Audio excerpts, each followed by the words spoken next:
ஓம் சாந்தி. October 14, 2025. காலை முரளி பாப்தாதா மதுபன். இனிமையான குழந்தைகளே, இந்த அதிமேன்மையான சங்கம யுகம் நன்மை பயக்கும் யுகமாகும். இந்த யுகத்தில் மாத்திரமே மாற்றம் நிகழ்கிறது. இந்த யுகத்திலேயே நீங்கள் அதிசீரழிந்த மனிதர்களிலிருந்து அதிமேன்மையான மனிதர்களாக மாறுகின்றீர்கள். கேள்வி: இந்த ஞான மார்க்கத்தில் குறிப்பிட்ட எந்த விஷயங்களை பற்றி சிந்திப்பதனாலோ அல்லது பேசுவதாலோ நீங்கள் என்றுமே முன்னேற முடியாது. பதில்: நாடகத்தில் இருந்தால் நான் முயற்சி செய்வேன். நாடகம் என்னை தூண்டினால் நான் அதனை செய்வேன். இவ்வாறு சிந்திப்பவர்கள் அல்லது பேசுபவர்களால் என்றுமே முன்னேற முடியாது. இவ்வாறு கூறுவது பிழையாகும். நீங்கள் இப்பொழுது முயற்சி செய்வதும் நாடகத்தில் நிச்சயிக்கப்பட்டுள்ளதை நீங்கள் அறிவீர்கள். நீங்கள் முயற்சி செய்தாக வேண்டும். பாடல்: இது ஜுவாலையினதும் புயலினதும் கதை. ஓம் சாந்தி. கலியுகத்து மனிதர்கள் இப்பாடலை இயற்றியுள்ளனர். ஆனால் அதன் அர்த்தத்தை அவர்கள் புரிந்து கொள்ளவில்லை. நீங்கள் அதை அறிவீர்கள். நீங்கள் இப்பொழுது அதிமேன்மையான சங்கம யுகத்தவர்கள். சங்கம யுகம் என்பதுடன் அதிமேன்மையான என்பதையும் நீங்கள் சேர்த்து எழுத வேண்டும். இந்த ஞான கருத்துக்களை நினைவு செய்யாததால் குழந்தைகளாகி நீங்கள் அத்தகைய வார்த்தைகளை எழுதுவதற்கு மறந்து விடுகிறீர்கள். இதுவே பிரதான விஷயம். நீங்கள் மாத்திரமே அதன் அர்த்தத்தை புரிந்து கொள்கிறீர்கள். அதிமேன்மையான புண்ணிய மாதம் உள்ளது. இதுவே அதிமேன்மையான சங்கம யுகமாகும். இந்த சங்கமமும் ஒரு பண்டிகை. இதுவே அதிமேன்மையான பண்டிகையாகும். நீங்கள் இப்பொழுது அனைவரிலும் அதி உயர்ந்த அதிமேன்மையானவர்கள் ஆகுவதை அறிவீர்கள். லக்ஷ்மியும் நாராயணருமே அனைவரையும் விட அதி உயர்ந்தவர்கள் எனவும் அனைவரிலும் அதி செல்வந்தர்கள் எனவும் முதலாம் இலக்கத்தவர்கள் எனவும் அழைக்கப்படுகின்றனர். முன்னர் பெரும் பிரளயம் ஏற்பட்டதாகவும் அதன் பின்னர் முதலாம் இலக்க ஸ்ரீ கிருஷ்ணர் கடலில் ஆளிலையில் மிதந்து வந்ததாகவும் சமய நூல்கள் கூறுகின்றன. இப்பொழுது நீங்கள் என்ன கூறுவீர்கள்? நீங்கள் ஷியாம் சுந்தர் என அழைக்கின்ற அந்த ஸ்ரீ கிருஷ்ணரே முதலாம் இலக்கத்தவர். அவர் தனது பெருவிரலை சூப்பியவாறே வந்ததாக காட்டப்படுகிறது. ஒரு குழந்தை கர்ப்பப்பையிலேயே இருப்பதுண்டு. எனவே அனைவரிலும் அதி உயர்வான ஸ்ரீ கிருஷ்ணர் ஞானக் கடலிலிருந்து தோன்றிய முதலாம் இலக்கத்தவர். ஞானக் கடலின் மூலமே சொர்க்கம் ஸ்தாபிக்கப்படுகிறது. ஸ்ரீ கிருஷ்ணர் முதலாம் இலக்க அதிமேன்மையானவர். அந்த ஒரே ஒருவரே ஞானக்கடல், தண்ணீர் கடல் அல்ல. பிரளயம் ஒருபொழுதும் இடம்பெறுவதில்லை. புதிய குழந்தைகள் வரும்பொழுது தந்தை பழைய கருத்துக்களை மீண்டும் கூற வேண்டியுள்ளது. சத்யுகம், திரேதாயுகம், துவாபரயுகம், கலியுகம் ஆகிய 4 யுகங்களும் அறியப்பட்ட போதிலும் 5வது யுகமே இந்த அதிமேன்மையான சங்கம யுகமாகும். இந்த யுகத்திலேயே மனிதர்கள் மாற்றமடைகின்றனர். அவர்கள் அதி சீரழிந்தவர்களில் இருந்து அதிமேன்மையானவர்கள் ஆகின்றனர். சிவ் பாபாவே அனைவரிலும் அதிமேன்மையானவர் அல்லது அனைவரிலும் அதி உயர்வானவர், ஒரே ஒருவர் என்று அழைக்கப்படுகின்றார். அவரே கடவுளாகிய பரமாத்மா. பின்னர் லக்ஷ்மியும் நாராயணரும் அதி உயர்வானவர்கள். அவர்களை அவ்வாறு ஆக்கியவர் யார்? குழந்தைகளாகிய நீங்கள் மாத்திரமே இதனை அறிவீர்கள். இந்த நேரத்திலேயே நாங்கள் அவர்களை போன்று ஆகுவதற்கு முயற்சி செய்கின்றோம் என்பதை குழந்தைகளாகிய நீங்கள் புரிந்து கொள்கின்றீர்கள். இம்முயற்சியில் சிரமம் எதுவும் இல்லை. இது மிகவும் எளிமையானது. கள்ளம் கபடமற்றவர்களும் பலவீனமான தாய்மாரும் கூன்முதுகுடையவர்களும் கல்வியறிவு அற்றவர்களும் இங்கு கற்கின்றனர். அவர்களுக்கு மிக எளிமையாக விளங்கப்படுத்தப்படுகிறது. பாருங்கள், அகமதாபாத்தில் ஒரு சாது இருந்தார். அவர் தான் எதையும் உண்பதோ பருகுவதோ இல்லை என கூறுவார். ஓகே, ஒருவர் தனது வாழ்நாள் முழுவதும் உண்ணாமல் பருகாமல் இருந்தால் அதில் என்ன இருக்கிறது?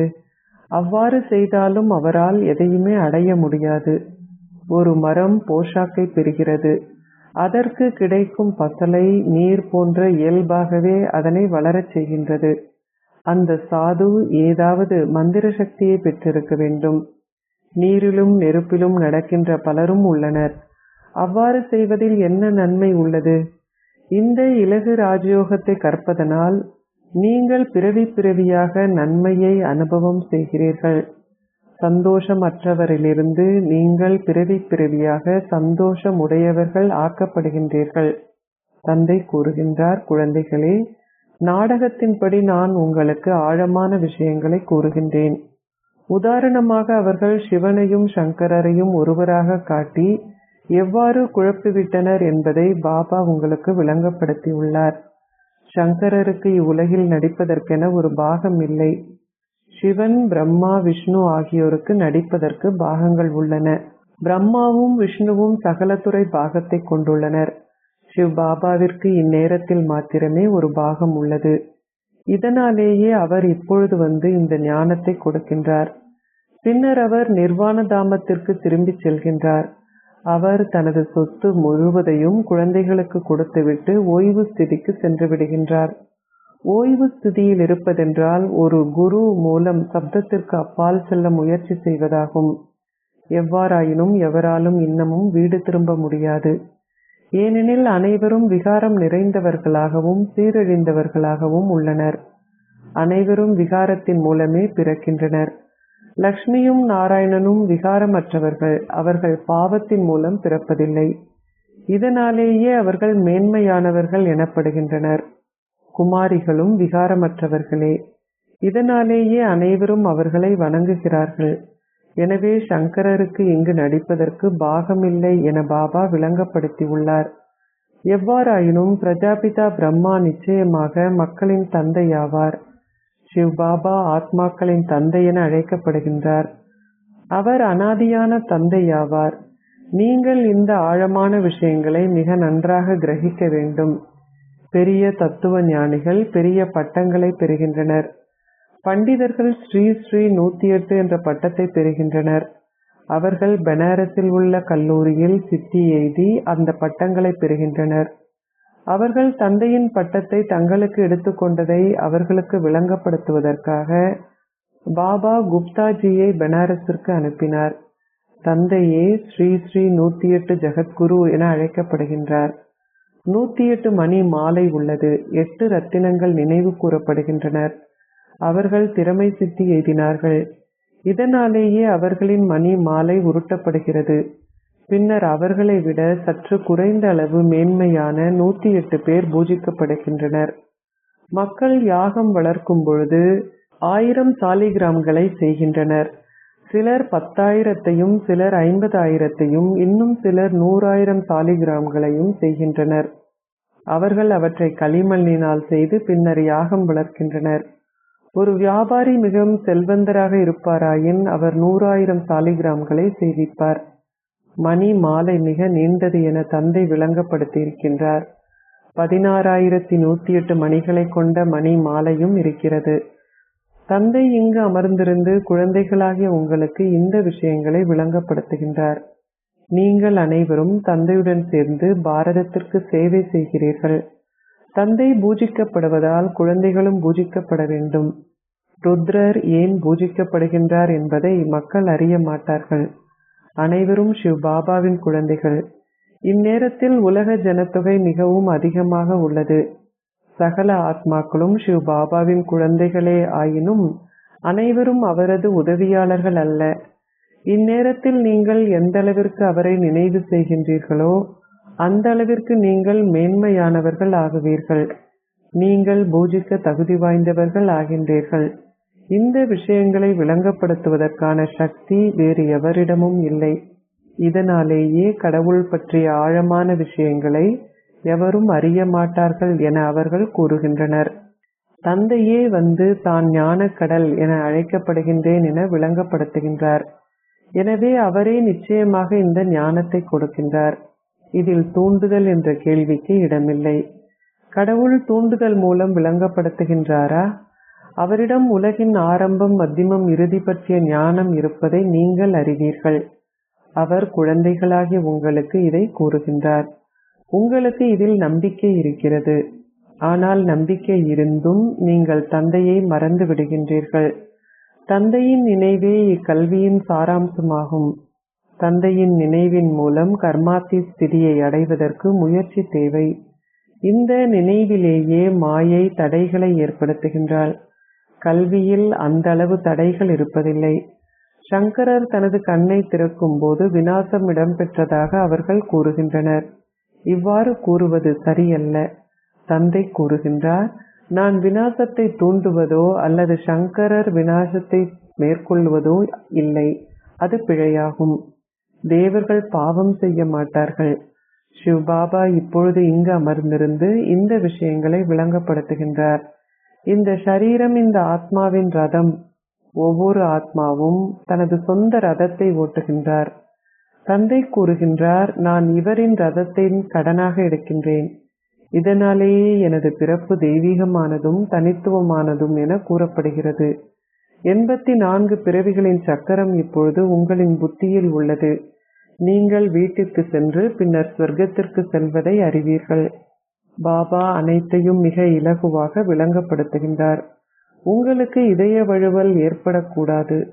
சிலர் கூறுகின்றனர், பாபா, நான் கல்வி அறிவற்றவன். எனது வாயிலிருந்து எதுவும் வெளிவருவதில்லை. எவ்வாறாயினும் அது அவ்வாறு இல்லை. வாய் நிச்சயமாக செயற்படுகிறது. நீங்கள் உண்ணும் பொழுதும் உங்கள் வாய் செயற்படுகிறது. எவ்வித ஓசையும் வெளிவராமல் இருப்பது அசாத்தியமாகும். பாபா அனைத்தையும் மிக எளிமையாக விளங்கப்படுத்தியுள்ளார். ஒருவர் மௌனத்தை கடைபிடித்தாலும் அந்த ஒரே ஒருவரை நினைவு செய்யுங்கள் என மேல் நோக்கி சுட்டிக்காட்ட அவரால் முடியும். ஒரே ஒரு அருள்பவர் மாத்திரமே துன்பத்தை நீக்கி சந்தோஷத்தை அருள்பவர். இப்பொழுதும் அவர் பக்தி மார்க்கத்திலும் அருள்பவராக இருக்கின்றார். பின்னர் ஓய்வு ஸ்திதியில் அமைதி மாத்திரமே இருக்கிறது. குழந்தைகளாகி நீங்களும் அமைதி தாமத்தில் வசிக்கின்றீர்கள். உங்களில் பதிவு செய்யப்பட்டிருக்கும் உங்கள் பாகங்களை நீங்கள் தொடர்ந்தும் நடிக்கின்றீர்கள். உலகை புதியதாக்குவதே இப்பொழுது எங்களின் பாகங்களாக இருக்கின்றன. தந்தையாகிய ஸ்வர்க்க கடவுள் என்ற அவரது பெயர் மிகவும் சிறந்தது. தந்தையே சொர்க்கத்தை படைப்பவர். அவர் நரகத்தை படைப்பதில்லை. எவராவது பழைய உலகை படைப்பார்களா? ஒரு கட்டடம் எப்பொழுதும் புதிதாகவே கட்டப்படுகிறது. சிவபாபா பிரம்மா மூலம் புதிய உலகை படைக்கின்றார். அவர் அந்த பாகத்தை பெற்றிருக்கின்றார். இப்பழைய உலகில் மனிதர்கள் அனைவரும் தொடர்ந்தும் ஒருவருக்கொருவர் துன்பத்தையே விளைவிக்கின்றனர். நீங்கள் சிவபாபாவின் குழந்தைகள் என்பதை அறிவீர்கள். பின்னர் ஷரீரதாரிகள் என்பதால் நீங்கள் பிரஜாபிதா பிரம்மாவின் தத்தெடுக்கப்பட்ட குழந்தைகள். படைப்பவரான சிவபாபாவே தனது படைப்பின் ஆரம்பம், மத்தியமம், இறுதியின் இந்த ஞானத்தை எங்களுக்கு கொடுக்கின்றார். இவ்வாறு ஆகுவதே உங்களின் இலக்கும் லட்சியமும் ஆகும். மக்கள் பளிங்கு சிலைகளை உருவாக்குவதில் அதிக அளவு செலவை ஏற்படுத்துகிறார்கள். இது இறை உலக பல்கலைக்கழகம். முழு பிரபஞ்சமும் மாற்றப்படுகிறது. அனைவரதும் குணாதிசயம் அசுரத்தனமானதாக இருக்கிறது. அவர்கள் ஆரம்பம் முதல் மத்தியமத்தின் மூலமாக இறுதி வரை தொடர்ந்தும் துன்பத்தையே விளைவிக்கின்றனர். இது இறை பல்கலைக்கழகமாகும். இறை உலக பல்கலைக்கழகம் ஒன்று மாத்திரமே உள்ளது. கடவுளே அதை ஆரம்பித்து வைக்கின்றாரா? அதன் மூலம் முழு உலகமும் நன்மை பெறுகிறது. சரி பிழைக்கு இடையிலான வித்தியாசத்தை குழந்தைகளாகி நீங்கள் இப்பொழுது புரிந்து கொள்கிறீர்கள். வேறெந்த மனிதர்களும் இதை புரிந்து கொள்வதில்லை. தர்மம் நிறைந்த ஒரே ஒருவரே இருக்கின்றார். அவரே சத்தியம் என்று அழைக்கப்படுகின்ற ஒரே ஒருவர். அவர் சரியானதையும் பிழையானதையும் பற்றி உங்களுக்கு விளங்கப்படுத்துகின்றார். தந்தை மாத்திரமே வந்து அனைவரையும் தர்மம் நிறைந்தவராக்குகின்றார். நீங்கள் தர்மம் நிறைந்தவர் ஆகும் பொழுது முக்திக்கு சென்று பின்னர் ஜீவன் முக்திக்கு செல்வீர்கள். குழந்தைகளாகிய நீங்கள் நாடகத்தையும் அறிவீர்கள். குழந்தைகளாகிய நீங்கள் ஆரம்பம் முதல் மத்தியமத்தின் மூலமாக இறுதி வரை உங்கள் பாகங்களை நடிப்பதற்காக வரிசை கிரமமாக கீழிறங்குகிறீர்கள். இந்நாடகம் சதா காலமும் தொடர்வதுடன் தொடர்ந்தும் படமாக்கப்படுகிறது. இது என்றென்றும் புதியதாகவே உள்ளது. இந்நாடகம் ஒரு பொழுதும் பழையதாகுவதில்லை.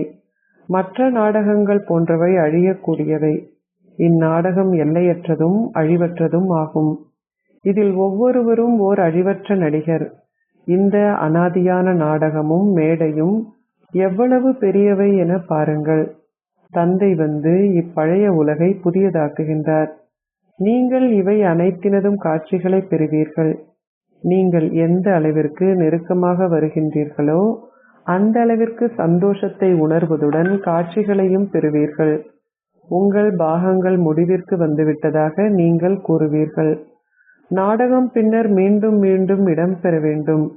அதன் பின்னர் நீங்கள் முன்னைய கல்பத்தில் நடித்த பாகங்களை புதிதாக நடிப்பீர்கள். அதில் சற்றேனும் மாற்றம் இருக்க முடியாது. எனவே குழந்தைகளாகிய நீங்கள் இயன்றவரை உயர்ந்ததோர் அந்தஸ்தை பெற வேண்டும். முயற்சி செய்யுங்கள், குழப்பமடையாதீர்கள். நாடகம் உங்களை தூண்டி நீங்கள் செய்ய வேண்டியதை செய்ய வைக்கும் என கூறுவது பிழையாகும். நாங்கள் முயற்சி செய்ய வேண்டும். அச்சா, இனிமையிலும் இனிமையான அன்பிற்குரிய எப்பொழுதோ காணாமல் சென்று இப்பொழுது கண்டெடுக்கப்பட்டிருக்கும் குழந்தைகளுக்கு உங்கள் தந்தை தாயாக இருக்கும் பாப் தாதாவின் அன்பும் நினைவுகளும் காலை வந்தனங்களும். ஆன்மீக தந்தை ஆன்மீக குழந்தைகளுக்கு நமஸ்தே கூறுகின்றார். ஆன்மீக குழந்தைகள் ஆன்மீக தந்தைக்கு நமஸ்தே கூறுகின்றோம். தாரணைக்குரிய சாரம் 1. இக்கல்வியின் சாராம்சத்தை உங்கள் புத்தியில் வைத்திருந்து நினைவு யாத்திரையில் நிலைத்திருப்பதனால் உங்கள் கர்மாத்தி ஸ்திதியை அடையுங்கள். மேன்மையானவராகவும் பூஜிக்க தகுதி வாய்ந்தவராகவும் ஆகுவதற்கு தந்தையின் முழுமையான உதவியாளர் ஆகுங்கள். 2. நீங்கள் உண்மையான தந்தையிடமிருந்து எது சரி எது பிழை என்ற புரிந்துணர்வை பெற்றுவிட்டீர்கள். எனவே அதன் மூலம் தர்மம் நிறைந்தவர் ஆகுங்கள். பந்தன வாழ்க்கையிலிருந்து உங்களை விடுவித்து முக்தி ஜீவன் முக்தி என்ற உங்களின் ஆஸ்தியை பெற்றுக் கொள்ளுங்கள். ஆசீர்வாதம். நீங்கள் பிறருடன் அன்பை கொடுத்து பெற்று அனைவரையும் ஒத்துழைப்பாக்குவதனால் ஒரு வெற்றி சுரூபம் ஆகுவீர்களாக. நீங்கள் இந்த ஞானத்தை கொடுக்கின்ற பெறுகின்ற ஸ்திதியை இப்பொழுது கடந்து விட்டீர்கள். இப்பொழுது அன்பை கொடுத்து பெறுங்கள். உங்கள் முன்னால் யார் வந்தாலும் உங்களுடன் யார் ஓர் உறவு முறையை கொண்டிருந்தாலும் அவர்களுக்கு அன்பை கொடுத்து அன்பை பெறுங்கள். இதுவே அனைவரிடமும் அன்பாக இருத்தலும் அனைவரிலும் அன்பானவரும் என அறியப்பட்டுள்ளது. இந்த ஞானம் இல்லாதவர்களுக்கு அதனை நீங்கள் தானம் செய்ய வேண்டும்.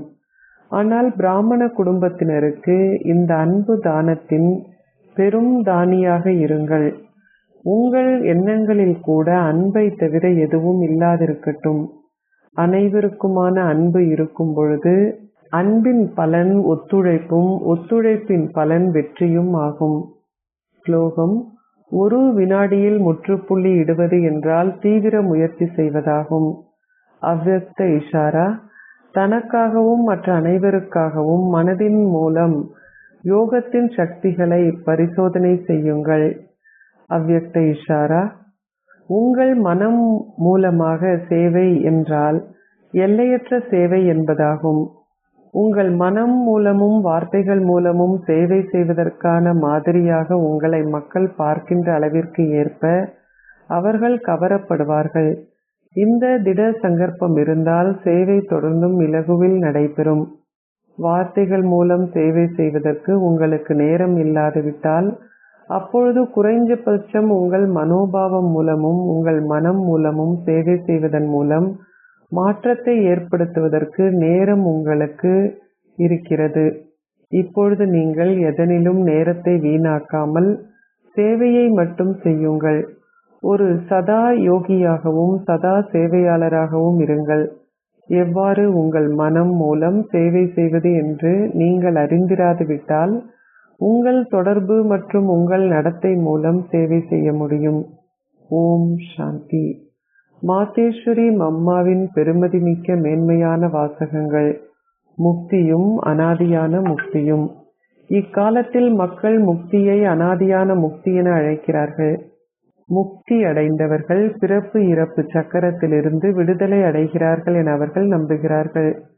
பிறப்பு இறப்பு சக்கரத்திற்குள் வராது விடுவதை மேன்மையான அந்தஸ்து என்றும் அவர்கள் நம்புகிறார்கள். இதுவே வெகுமதி என்றே நம்புகிறார்கள். ஜீவன் முக்தி வாழ்க்கை நீங்கள் நல்ல செயல்களை செய்கின்ற வாழ்வு என்று அவர்கள் நம்புகிறார்கள். உதாரணமாக தர்மாத்மாக்கள் ஜீவன் முக்தியை பெற்றவர்கள் என அவர்கள் நம்புகிறார்கள். கர்ம பந்தனங்களில் இருந்து விடுபடுதல் பற்றிய புரிந்துணர்வை ஒரு கைப்பிடி அளவினர் மட்டுமே புரிந்து கொள்கின்றனர். அது அவர்களின் சொந்த அபிப்பிராயமாகும். எவ்வாறாயினும் விகாரத்தின் அடிப்படையிலான கர்ம பந்தனத்திலிருந்து ஒரு மனிதன் விடுதலை அடையும் வரையில் அவனால் ஆரம்பம் முதல் மத்தியமத்தின் மூலமாக இறுதி வரையான துன்பத்திலிருந்து விடுபட முடியாது என நாம் கடவுளிடமிருந்து புரிந்து கொள்கிறோம். இதிலிருந்து விடுபடுவதும் ஒரு ஸ்திதியே ஆகும். எனவே முதலில் நீங்கள் இறை ஞானத்தை கிரகித்தால் மாத்திரமே உங்களால் அந்த ஸ்திதியை அடைய முடியும். நாம் அந்த ஸ்திதியை அடைவதற்கு கடவுளால் மட்டுமே எமக்கு உதவ முடியும். ஏனெனில் அவரே முக்தியையும் ஜீவன் முக்தியையும் அருள்பவர். அவர் இந்த நேரத்தில் அனைவருக்கும் முக்தியையும் ஜீவன் முக்தியையும் அருள்வதற்காக வருகின்றார். கடவுள் பல முறை வருவதில்லை. அத்துடன் அவர் ஓர் அவதாரமாக வருகின்றார் என்றும் நீங்கள் நினைக்க கூடாது. ஓம் சாந்தி.